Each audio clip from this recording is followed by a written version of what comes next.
Today's the day we're going to be doing the cooling system on this 2004 Nissan Sentra SCR Spec V. We have a factory style radiator on there. We are going to upgrade that. We're going to upgrade the hoses to silicone hoses and then fix a potential issue on there. So let me show you. So current setup is factory style radiator with some, eBay slim fans. No issues with the actual cooling at all with this setup. The main reason why I'm changing this setup is because that's shiny, that's shiny, that's shiny. And so I want that to be shiny. But underneath here, see that pipe? Well, that pipe has some corrosion on it. And you can see the corrosion right there on it. So I want to change that out. I got another one someone sent to me. Got it all cleaned up. Got a new O-ring for it, so we're going to replace that while we're replacing all the hoses in the cooling system. So first things first is we're going to have to jack up this car so I can get the pan underneath it and drain all the current coolant that's in there. All right, so I got the car jacked up, and so let's slide this underneath and get to the coolant drain. What's going to kind of suck is because I jacked up this side and the drain's on that side, I'm not going to be able to get all the coolant out unless I go ahead and jack up the other side or do something. I don't know. We'll figure that out when it comes. I don't know why, but I feel like this project, something's going to go wrong. So the drain plug is right there. So all we got to do is twist this and then it'll drain out. Oh, I've probably been looking for that. I can't get it out. Oh no, now it's trapped in there. I wonder if a magnet, I could probably get it with a magnet. I don't even know where that screw came from. Alright, I guess we'll just wait for this to drain. While that's draining, I guess we can go ahead and start unbolting this stuff and tilt the radiator so we can get all the fluid out. Maybe that'll work. So I took these screws out. I'm going to be using some SC Concept brackets instead. So we'll put this in the parts pile. Okay, it is still draining, but I'm going to try and tilt this to drain a little more. I'm an idiot. I forgot to open up the cap. So now it's draining a heck of a lot quicker. So I got the reservoir disconnected from there. Took the little bracket off. I've been kind of tilting it to get the water out, but I think we can start getting this top hose off. Okay, so I took the intake off. These are all loosened. I guess we might as well take this off. All right, so next we're gonna have to disconnect these two, unbolt that, and eventually try and get down there. The radiator itself is loose. I should probably unplug it. All right, so now we just gotta get that clip off, and that's the only thing that's still connected to the radiator. All right, it is now disconnected, so let's pull this radiator out and see if we can get it pulled straight up. There we go. Oh, there's still stuff in there. Good thing I left the pan underneath. Oh, that's still connected. Why is that still connected? Whoops. Okay, I got that fixed. My dumbass me put a connector on there, but then taped that wire to this wire. I don't know. Let's get this finally out. There we go.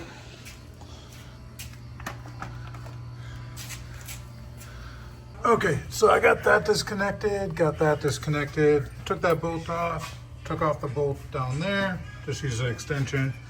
So now this coolant pipe should come loose, which I'll probably have to wiggle it because it's held on by an O-ring. All right, just got it out. There it is. And yeah, it looks pretty crusty. So I got the new one ready to go in. I got the new O-ring on there.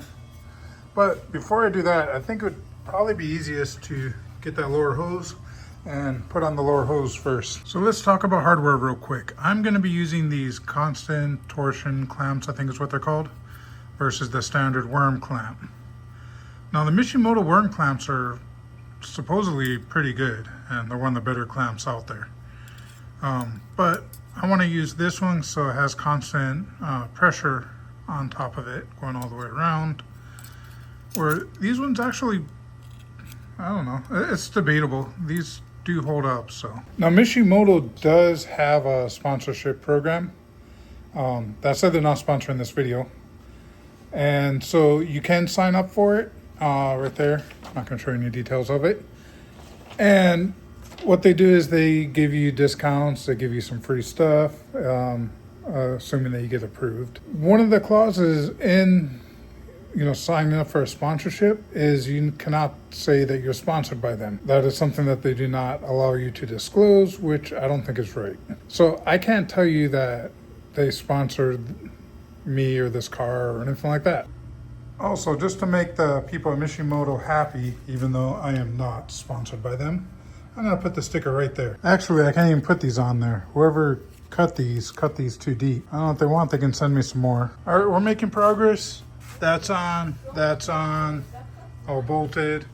I need to connect those back lines, but I might change them since I got some hoses anyway.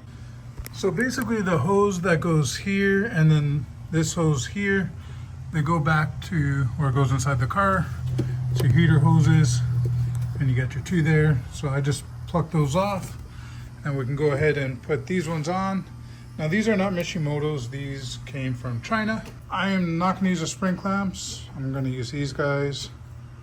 These guys are kind of neat, like, look at the inside. So you got like double rings in there that kind of clamps down on it. 25 to 39 millimeter. So I ended up just using the factory spring clamps back there, just because worm clamps was too much of a pain because it's sucked in there a little bit.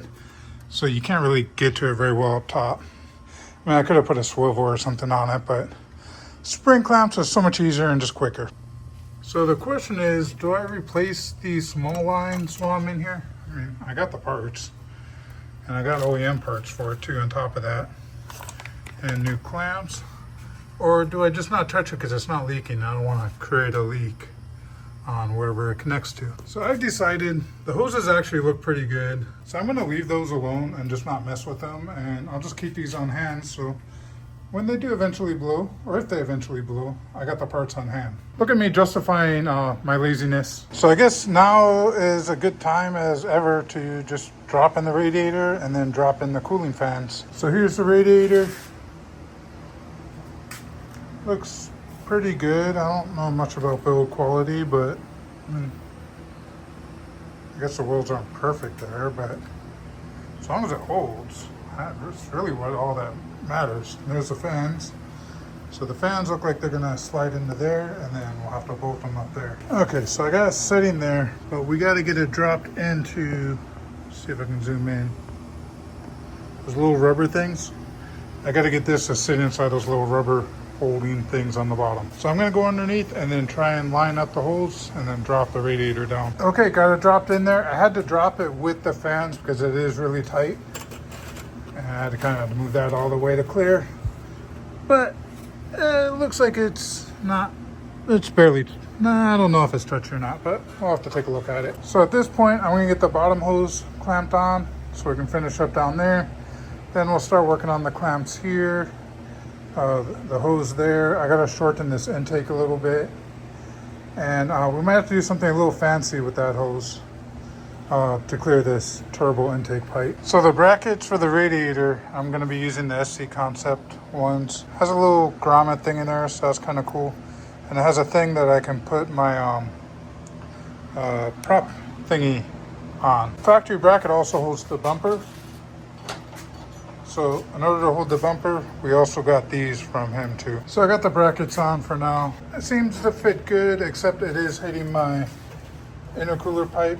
It's touching the fan, so I'm gonna see if I can shift the intercooler pipe a little bit. Hopefully I can do that. If not, I do not have a backup plan yet. I did order a new one of these, but I have no idea where I put it, so I'm just stuck my old one on there for now. So now is the point where I'm gonna start wiring. So this is the factory fan wiring. Hook this pigtail up to it, and then these pigtails will clip into there. The way I'm doing this is I'm trying to make it serviceable.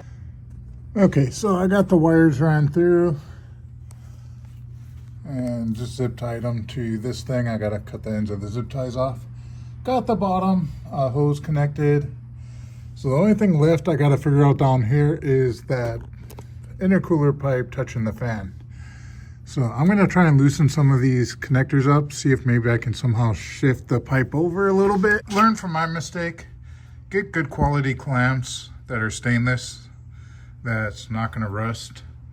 Now I think these clamps itself might be stainless, but the nuts aren't. And so, yeah, they look like crap. I'm not gonna fix them today because I don't have new clamps for it yet, but that is definitely something I gotta fix in the future. So I got the pipe to barely clear that, and also barely clears the other one. It looks like it's touching, but it's really not. There's movement in the engine, which is concerning, but I'm hoping, because it's only like a 1/4 inch clearance, being that the engine's basically bolted to the car with this mid plate, that there won't be enough engine movements for it to actually touch. Now for the turbo guys, you know that you cannot run these hoses because it doesn't clear the intake pipe. So the way to do that is basically you cut a slit off there, cut a little bit off there, and then put a joiner in there. So that way it extends it that way, and this hump will clear the intake pipe that comes through. Otherwise, this is shifted this way, and your intake pipe would run right into the silicone coolant hose. I got this top hose on. Now, did you really think I wasn't gonna change these small hoses out since I have brand new ones? Of course I'm gonna change them out. I had a sudden change of heart. There we go. We'll do that one first and then do the second one. So I got the first one ready to go in, and then we'll go ahead and do the second one, which is down there. And brand new Nissan hose, brand new Nissan hose clamps. So we should be good for like at least another 15-20 years. Now officially every single coolant hose has been replaced on this engine. Intake's back on, all the hoses are on. So only thing left I really got to do is put coolant in here. At this point, I think we can end the video. I mean, we got everything accomplished that we needed to get accomplished in this video. So that's it for this video. Thank you for watching. Aloha, peace out. Catch you in the next one.